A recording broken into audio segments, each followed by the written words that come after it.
तो दोस्तों फाइनली आप लोगों के कमेंट के डिमांड के मुताबिक मैं सब्जेक्टिव क्वेश्चन का मोस्ट इंपॉर्टेंट क्वेश्चन लेकर आया हूं, और वो भी मेरे भाई साधारण लैंग्वेज में। अगर आपको लग रहा है कि सर इंग्लिश में किस प्रकार से हमारे एग्जाम में सब्जेक्टिव क्वेश्चन आने वाले हैं, तो मेरे शेर और शेरनियों इस वीडियो को आप लोगों को अच्छी तरह से देखना चाहिए, जो आपके एग्जाम के according top of the most important होने वाले हैं। तो आइए सर, कौन सा क्वेश्चन हमारे एग्जाम में पूछे जाने वाले हैं। उससे पहले जो भी स्टूडेंट्स ने अभी तक मिसाइल क्लासेस के ऐप को डाउनलोड नहीं किए, एक बार प्ले स्टोर से मिसाइल क्लासेस के ऐप को डाउनलोड करके इस कोर्स को ज्वाइन कर लेंगे।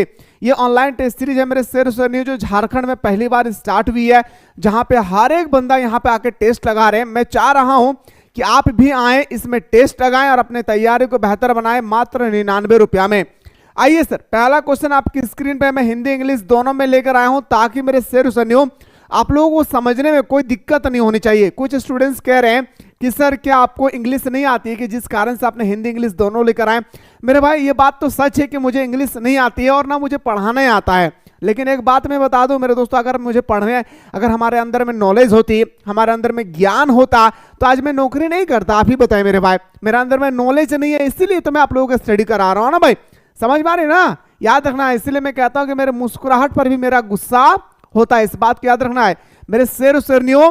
एक दो स्टूडेंट्स के लिए मैं डिमोटिवेट कभी होने वाला नहीं हूं, बस मैं आप लोगों के लिए मेहनत कर रहा हूं।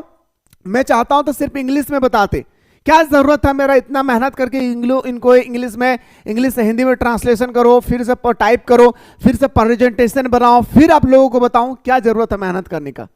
समझ में आ रहे ना। डोंट वरी मेरे भाई, मैं आप लोगों को जितना ज्यादा हो सके मैं आप लोगों को सपोर्ट करने के लिए तैयार हूं। एक दो स्टूडेंट्स से कुछ परवाह होने वाला यहां पे नहीं है। देखिए पहला क्वेश्चन आपकी स्क्रीन पे है, what was French expected to be prepared with for school that day. Question कहता है कि उस दिन स्कूल के लिए फ्रेंच से क्या तैयार करने की अपेक्षा की थी। सिंपल लिखना है, ज्यादा हौच पौच नहीं करना है, एकदम जितना पूछा जाएगा उतना ही आपको आंसर मेंशन करना है, ज्यादा कुछ नहीं करना है। सुनिए आंसर क्या बताना है। French was expected to be prepared with rule on participle that day। यानी उस दिन फ्रेंच से पार्टिसिपल के नियम के साथ तैयार रहने की अपेक्षा की थी कि आपको पार्टिसिपल करके आना है। एम हेमल हिज टीचर, और मिस्टर हेमल उनका क्या था, एक शिक्षक था। had already announced that he would ask a question, और कहता है क्या हेमल ने पहले ही घोषणा कर दी थी कि वे पार्टिसिपल पर उनसे सवाल पूछेंगे। और मिस्टर हेमल जो थे उन्होंने पहले ही घोषणा कर दिया था, पहले ही फ्रेंच को बता दिए थे कि आपसे मैं पार्टिसिपल के बारे में क्वेश्चन पूछूंगा। ठीक है, वही कह रहा है would ask question them on participle. आगे किससे क्वेश्चन है सर कि French did not now even the first word about them. और कहता है मेरे भाई हमारे जो फ्रेंच थे ना, उसको पार्टिसिपल के बारे में पी तक पता नहीं है। यानी हमारे जो फ्रेंच थे उनको पार्टिसिपल के बारे में पी तक पता नहीं था कि आखिर पार्टिसिपल क्या होती है। आगे sir he was assuming a rebuke from Mr Hamel on that day. कहता है कि वह उस दिन हेमल से फटकार की उम्मीद कर रहा था कि कहीं ना कहीं हम पार्टिसिपल करके तो नहीं जा रहे हैं, कितना मुझे डांटेंगे। लेकिन मेरे दोस्तों इतना विनम्र के साथ, इतना काइंडली के साथ, इतना सॉफ्ट के साथ हमारे टीचर ने एम हेमल फ्रेंच के साथ इस तरह बिहेवियर करते हैं, उनको पता चलता है कि आज हमारा क्या है, फ्रेंच का लास्ट क्लास है भाई। याद रखना है, इस तरह से आपके पेपर में 3 मार्क्स वाला पोर्शन आएगी जो आपको अच्छी तरह से देखना चाहिए। ठीक है, आइए सर अगला क्वेश्चन पे आते हैं। और हाँ एक बात और याद रखिएगा, जो मैं आप लोगों को 5 सेट आप लोगों को मैं बताया था ना, 5 सेट हमारा भी कंटिन्यू चल रही है, तो प्लेलिस्ट में जाकर 5 सेट को अच्छी तरह से कवर कर लेना है भाई। ठीक है, आइए what did French notice that was unusual about the school that day. यानी फ्रेंच ने उस दिन स्कूल में क्या असामान्य बात देखी। जब फ्रेंच स्कूल गए थे तो उस दिन उन्हें स्कूल में जाने के बाद किस तरह से असामान्य बात देखे और दिन की तुलना में। आइए सर बात करते हैं, French notice something different about the school on that day. French उस दिन स्कूल में कुछ अलग देखा। जैसे पहले देखते थे चहल पहल होती थी, फ्रेंच कहते हैं जब भी मैं स्कूल में एंट्री मारता था ना, तो मैं अपने दोनों कानों को बंद कर लेते थे। इतनी शोर शराबा होता था और इतने शोर शराबा होती थी ना स्कूल में कि स्कूल की आवाज को सड़क का व्यक्ति तक सुनाई देते थे। ठीक है, आगे कहता है कि जनरली यानी वास्तविक, या तो जब when the school began there was a great hustle and bustle. कहता है आमतौर पर जब स्कूल शुरू होता था या होता है तो बहुत चहल पहल होती है। आज भी हमारा स्कूल पूरी तरह से चहल पहल होती है। यस या नो। आगे कहता है कि which could be heard out in the street, और कहता है जिसकी आवाज सड़क पर भी सुनाई जा सकती थी। इतने बच्चे चिल्लाते थे कि जिसकी आवाज जो है पूरी तरह से सड़क तक सुनाई पड़ता था। आगे कहता है कि opening and closing of desk lesson repeated loudly in unison created a lot of commotion, but on the day everything was still and silent like that of Sunday morning.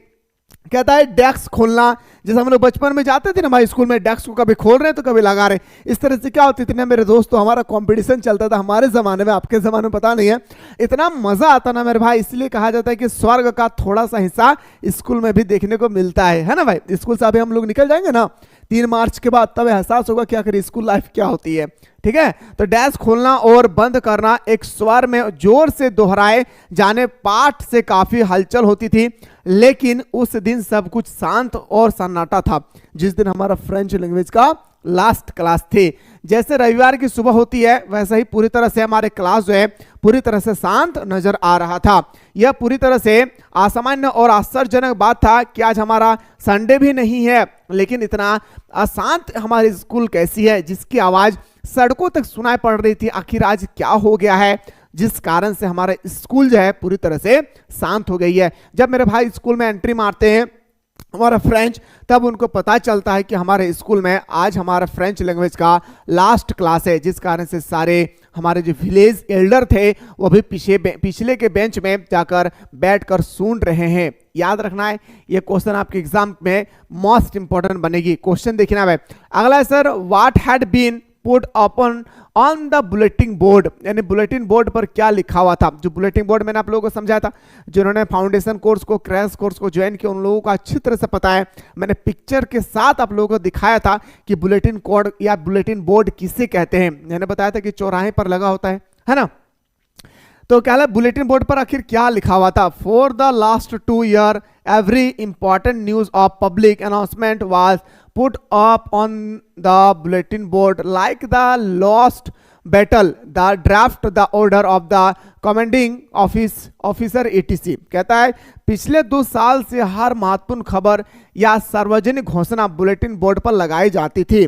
देखिए मेरे भाई, कोई भी घोषणा होती है सरकार के द्वारा या कोई इंपॉर्टेंट न्यूज आई है वो बुलेटिन बोर्ड पे लगा देते थे किसी चौराहे पर, ताकि चौराहे से हर कोई व्यक्ति गुजरते हैं तो वो अच्छी तरह के पढ़कर समझ सकते हैं। ठीक है, क्योंकि उस जमाने में पेपर का जमाना नहीं था। पिछले 2 साल से हर महत्वपूर्ण खबर या सार्वजनिक घोषणा बुलेटिन बोर्ड पर लगाई जाती थी, जैसे हारी हुई लड़कियां, ड्राफ्ट कमांडिंग ऑफिसर के आदेश मतलब जो भी होती है सारा चीज यहाँ पे आप लोगों को दिखाई देता है। जो लड़ाई होती थी वो लड़ाई भी यहाँ पे दिखाई देता था कि कौन सा देश किस देश के बीच में लड़ाई हुई है, सारे बुलेटिन बोर्ड पे लिखा हुआ था। आगे कहता है मेरे दोस्तों, क्या ध्यान से सुनिएगा, आगे कहता है कि the different draft the order of the commanding officer ATC any an order from Berlin that day German language would be taught in the school of Alsace and Lorraine. कहता है कि बर्लिन से एक आदेश आया है, बर्लिन से एक आदेश आया है कि अल्सेस यानी मेरे भाई जो अल्सेस और लॉरेंस के स्कूल में जर्मन भाषा पढ़ाई जाएगी। जितने दिन तक फ्रेंच लैंग्वेज पढ़ाए गए, लेकिन अब कल से हमारे अल्सेस एंड लॉरेंस, फ्रांस के 2 स्कूल अल्सेस एंड लॉरेंस, जर्मनी के बर्लिन से यह ऑर्डर, बर्लिन के जर्मनी से ऑर्डर आई है कि आज से नहीं बल्कि कल से हमारा स्कूल में अल्सेस और लॉरेंस के जितने शहर में स्कूल है सारे स्कूलों में अच्छी तरह से पढ़ाया जाएगा वो हमारा जर्मन लैंग्वेज। ठीक है, इस प्रकार ठूस करंट इस issue are generally put up on the bulletin board, और कहता है इस प्रकार वर्तमान मुद्दों को आमतौर पर बुलेटिन बोर्ड पर लगाया जाता था। जो भी न्यूज आती है, जैसे आज हम अपने मोबाइल पे देखते हैं, एक जमाना था जब मोबाइल नहीं थी तो लोग पेपर में पढ़ते थे, एक जमाना था जब पेपर नहीं थे लोग रेडियो पे सुनते थे। इस तरह से मेरे दोस्तों वो बुलेटिन बोर्ड से पढ़ करके सारे दुनिया की जानकारी को प्राप्त कर सकते थे। उसी बुलेटिन बोर्ड पे लिखा हुआ था कि फ्रेंच लैंग्वेज का आज लास्ट क्लास है, कल से हमारा फ्रांस के जो शहर अल्सेस और लॉरेंस है इसमें हमारा कल से जर्मन लैंग्वेज पढ़ाई जाएगी। ठीक है, ये भी क्वेश्चन आपके एग्जाम के अकॉर्डिंग मोस्ट इंपॉर्टेंट है मेरे भाई, ध्यान से सुनिएगा। दौड़ाइए मत भाई, आप लोग क्या करते हैं, स्किप करते हैं, बाद में पता चलता है ना मेरे भाई, क्या थोड़ा सा अफसोस होता है कि एग्जाम के समय क्यों अगर अच्छी तरह से हम देख लेते तो। ठीक है, अभी मैं क्वेश्चन करवाने वाला, मोस्ट इंपोर्टेंट सुनिए।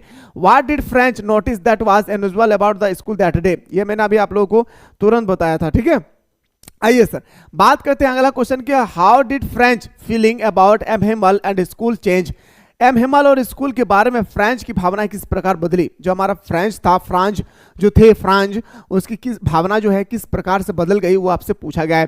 तो बताएंगे sir, French feeling about M Hamel and school were totally change now when he come to now that M. Himmel was going to teach his last lesson in the school। कहता है French की M Hamel और school के प्रति भावनाएं अब पूरी तरह बदल गई थी जब उसे पता चला कि एम हेमल स्कूल में अपना आखिरी पाठ पढ़ाने जा रहे।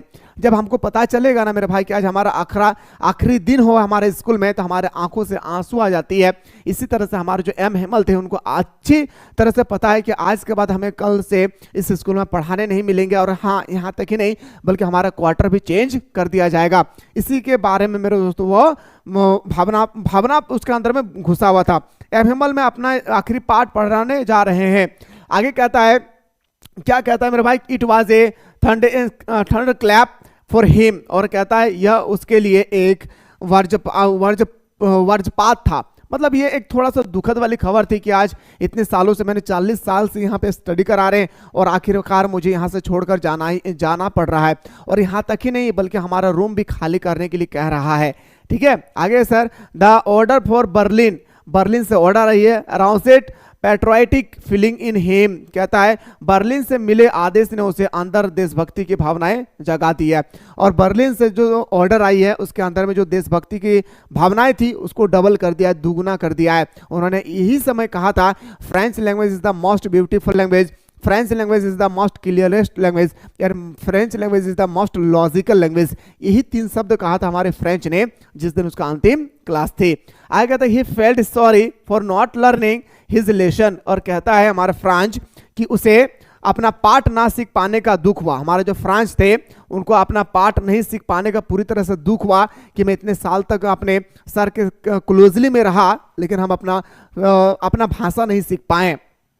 ही सडनली, कहता है मेरे भाई अचानक, ही सडनली अचानक, grave respect for M Hamel, he even forget all about his rule and crackly nature, कहता है अचानक उसके मन में एम हेमल के लिए सम्मान पैदा हो गए। उसके मन में जो था मेरे दोस्तों, फ्रांस के मन में अचानक एम हेमल के प्रति उसके अंदर में क्षमता, जो हमारा सम्मान होती है ना भाई कि हमें गुरु को सम्मान देना चाहिए, वो सम्मान पैदा हो गए। और कहता है कि वो अपने शासक और चिड़चिड़ाए स्वभाव के बारे में भी भूल गए, और जो चिड़चिड़ापन, एक दो व्यक्ति का चिड़चिड़ापन होती है, इसी तरह से चिड़चिड़ापन थी मेरे दोस्तों, वो भी वो भूल गए और काइंडली के साथ हमारे फ्रेंच के साथ व्यवहार कि हमारा एम हेमल ने। ये था सर आपका क्वेश्चन जो बहुत ही इंपॉर्टेंट है आपके एग्जाम के अकॉर्डिंग। अगला क्वेश्चन है सर जो पिछले कई सालों से कई बार ये मेरे दोस्तों पूछा गया है, और मुझे उम्मीद है कि क्वेश्चन नंबर 6 इस साल भी 100% पूछा जाएगा। क्या है sir, M Hamel told them that French was the most beautiful language. Sorry, what did Mr. Hamel say about French language? अच्छा, फ्रेंच लैंग्वेज के बारे में मिस्टर हेमल ने क्या कहा, इसके बारे में आपसे यहाँ पे पूछा जा रहा है। M Hamel told them that French was the most beautiful language in the world. हमारा फ्रेंच कहता है मेरे दोस्तों, हमारा एम हेमल कहता है कि French language is the most beautiful language in the world. दुनिया की सबसे सुंदर, सुस्पष्ट और तार्किक भाषा अगर है कोई तो हमारा फ्रेंच लैंग्वेज है। आगे कहता है कि it was the clearest and most logical language. वो कहता है कि आप पूरी तरह से ये साफ सुथरा, इन्हें पूरा क्लियरेस्ट है, साथ ही साथ ये तार्किक भाषा है। ठीक है, he asked them to guard it among them and never forget it. He gave a reason also when people were involved and long they hold of fast to their language. और मेरे दोस्तों हमारा फ्रेंच कहता है इस language को हमेशा जिंदा रखे, यही हमारे देशभक्ति के प्रति क्या है, भावना है। आप लोग जिस तरह से फ्रेंच लैंग्वेज पढ़े हैं इसी तरह से आगे भी हमारे फ्रेंच लैंग्वेज और चलता रहे। ये था सर हमारा क्वेश्चन जो आपके एग्जाम के अकॉर्डिंग मोस्ट इंपॉर्टेंट है। अगला है सर कि how did French feel as a enter the classroom. मतलब जब क्लासरूम पहुंचते हैं हमारे फ्रेंच, उसको कैसा महसूस होता है। मैंने बताया था भाई शांत था, पूरी तरह से बताया अभी जस्ट। एज फ्रेंच फ्रेंच होगा भाई। French open the door to go in, he blushed and was terribly afraid, डरा हुआ था हमारा पूरी तरह से।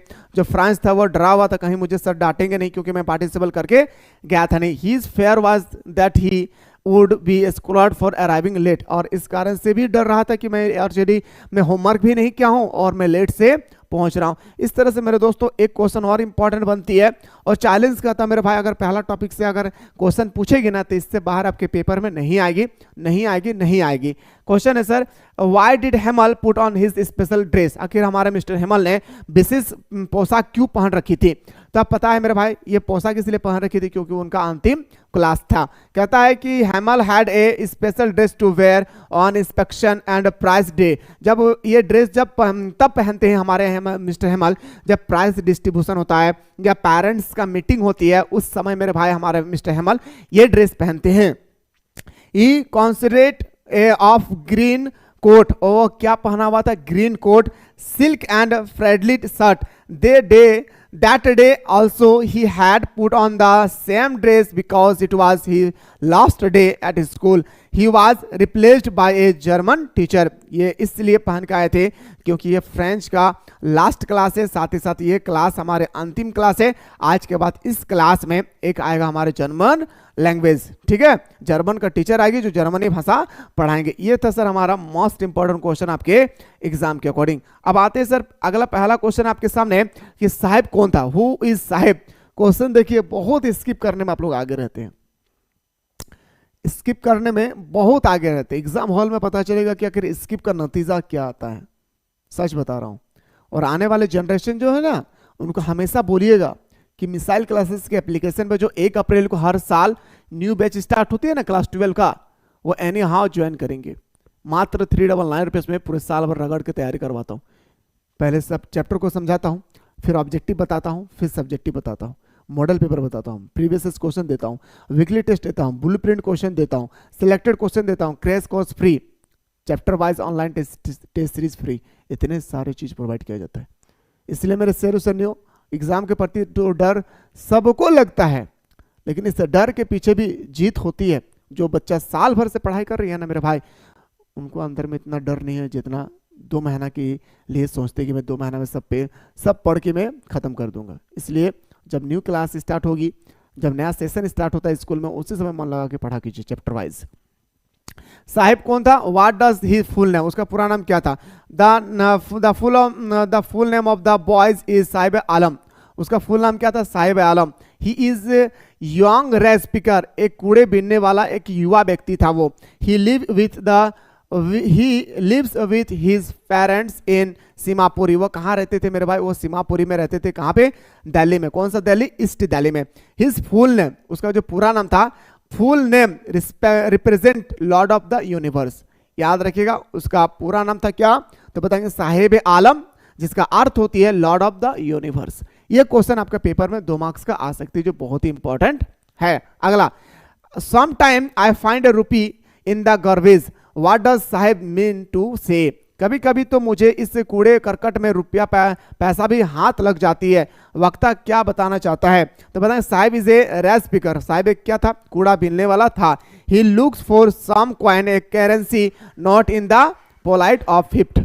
इस तरह से आपके पेपर में क्वेश्चन आएगी जो आपको सॉल्व करके दिखाना है। अगला है sir, where does Sahib in live live and work, ठीक है, साहिब कहाँ रहता था और क्या काम करते थे। दूसरा, why does not he go to any school, वह स्कूल क्यों नहीं जाना चाहते थे, आखिर वो स्कूल क्यों नहीं जाना चाहते थे।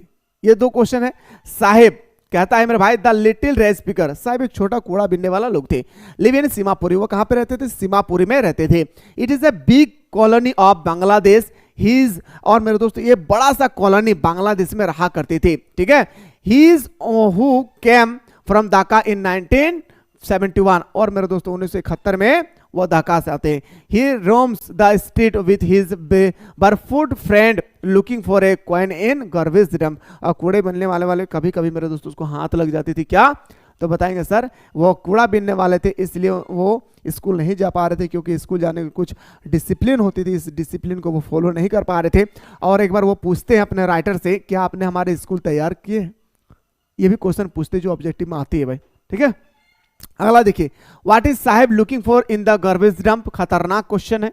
Where he and where has he come from. देखिए मेरे भाई, सबसे पहला क्वेश्चन आपके स्क्रीन पे है कि what is Saheb looking for the garbage dump, आखिर वो हमारा कूड़े दान को क्यों बार बार देख रहे थे, झांक रहे थे क्यों। Sahib is A red speaker and he is looking gold in the garbage dump. Sahib एक कूड़ा बीनने वाला था और वो उसके अंदर में देख रहे थे कहीं मुझे सोना ना मिल जाए। Garbage is wrapped in wonder from him, some time he find a rupee when even a 10 rupee note a silver coin, कभी कभी उनको 10 रुपया का नोट सिल्वर कॉइन मिल जाते थे। अगला क्वेश्चन है sir, where is he and where he has he come from, वो कहाँ से आए थे। Sahib has come from Dhaka Bangladesh 1971, वो 1971 में आ गए थे। कहाँ मेरे दोस्तों, हमारा दिल्ली, कहाँ पे, ईस्ट दिल्ली। नाउ अब he is living a Seemapuri, वो अब सीमापुरी में रहने लगे। A place on the periphery of Delhi, और प्रेफरी मेरे दोस्तों वो दिल्ली में अब बस गए। What explanation does the author offer for the children not where footwear, ये आप क्वेश्चन को देख सकते हैं, हो सके तो स्क्रीनशॉट लगा लीजिए एक बार। अगला क्वेश्चन है सर कि Saheb happy warm working at the tea stall. मेरे दोस्तों साहिब खुश नहीं था चाय की दुकान में काम करने के लिए, क्यों, आपसे पूछेगा, एक्सप्लेन कीजिए आखिर क्यों। आइए सर बात करते हैं, इसका पीछे रीजन था भाई। नो, वो काम करने की तो नहीं चाहते थे भाई। क्या वो काम करने के लिए वो खुश था, चाय की दुकान में काम करके वो खुश था, तो बोलेंगे नहीं sir, no, Sahib does not seem to be happy working at tea stall, चाय की दुकान पे काम करके वो खुश नहीं था। He is no longer his own master, और कहता है कि मुझे 100 रुपया मिलने से बेहतर है कि मैं 10 रुपया मुझे मिल जाए लेकिन मैं खुला परिंदा की तरह उड़ सकूं। ठीक है, आगे कहता है ही हैड लॉस्ट हिज केयरफुल, कहता है मेरे दोस्तों कि मैं अपना मास्टर का मतलब होता है मालिक, मैं अपना खुद मालिक बनना चाहता हूं, मैं किसी का अंडर में काम करना पसंद नहीं करता हूं, क्यों ना मैं 10 रुपया कमाऊं। He had lost his carefree look, the steel canister seem heavier than the plastic bag he would carry so lightly over his shoulder. The bag was his own. The canister belonged to the man who owns the tea shop. आगे कहता है मेरे दोस्तों, इस तरह से आप question को आप अच्छी तरह से एक बार देखिए, समझिए, फिर मेरे दोस्तों इसी प्रकार से आपके क्वेश्चन आएगी। अगला sir, what make the city of Firozabad famous. अच्छा, फिरोजाबाद जो शहर था वो क्यों फेमस था, कांच की चूड़ी बनाने के लिए फेमस था। कैसे लिखना है, the city of Firozabad is famous for it Bengal, मतलब कांच की चूड़ी बनाने के लिए वो फेमस था। एवरी यानी प्रत्येक, अदर फैमिली, प्रत्येक जो फैमिली होते परिवार in Firozabad is engaged in bangle making, और कहता है मेरे दोस्तों फिरोजाबाद के जितने सारे परिवार हैं, जितने सारे सदस्यगण हैं, सब कोई कांच की चूड़ी बनाने के लिए मसरूफ है। ठीक है, it is one of the centre of India glass blowing industry, यह भारत का चूड़ी बनाने का केंद्र बिंदु है, कारखाना का। families have spent generation making bangles, working around furnace, welding glass for the women in the land, और कहता है यहाँ तक पुरुष ही नहीं बल्कि महिलाएं ही नहीं बल्कि यहाँ पे बच्चे भी इस कांच की चूड़ी के बनाने के लिए मेरे दोस्तों काम क्या करते हैं। अब आते हैं सर अगला क्वेश्चन पे, क्वेश्चन नंबर नेक्स्ट सर कि who is Mukesh, attitude to his situation different from that of his family. Mukesh belonged to a family for bengal making, but he has not at all attraction for bengal making. कहता है कि मुकेश एक कांच के बनाने वाले परिवार से बिलोंग करता था, कांच की चूड़ी बनाने वाले परिवार से तो वह बिलोंग करते थे, लेकिन मेरे दोस्तों वो कांच की चूड़ी बनाना पसंद नहीं करता था। He want to be his own master, वो कहता है मैं अपना खुद मालिक बनना चाहता हूँ। He want to be a motor mechanic, और मैं चाहता हूँ कि मैं एक मोटर मैकेनिक बन पाऊँ। He will go to a garage and learn thought the garage is far away from his home, और कहता है मेरे दोस्तों मैं ग्रेज जाऊं, सीखूं और इस तरह से मैं अपना खुद का मालिक बनूं। मेरे भाई इस तरह से आपके पेपर में क्वेश्चन आएगी जो आपके एग्जाम के अकॉर्डिंग मोस्ट इंपॉर्टेंट है, जो आप सभी को अच्छी तरह से देखना चाहिए एक एक क्वेश्चन को। बाकी जो भी होगी और क्वेश्चन जैसे मेरे दोस्तों मैंने अभी 2 चैप्टर का बताया जो आपके एग्जाम के अकॉर्डिंग मोस्ट इंपॉर्टेंट है। बाकी और सब्जेक्ट का अगर क्लास देखना चाहते हो तो एक बार जल्दी से आप लोग कॉमेंट सेक्शन में कॉमेंट करें, मैं सारा सब्जेक्टिव क्वेश्चन को जल्द से जल्द आप लोगों तक पहुंचाने की पूरी कोशिश करूंगा। फिलहाल बात करता हूं नेक्स्ट वीडियो में।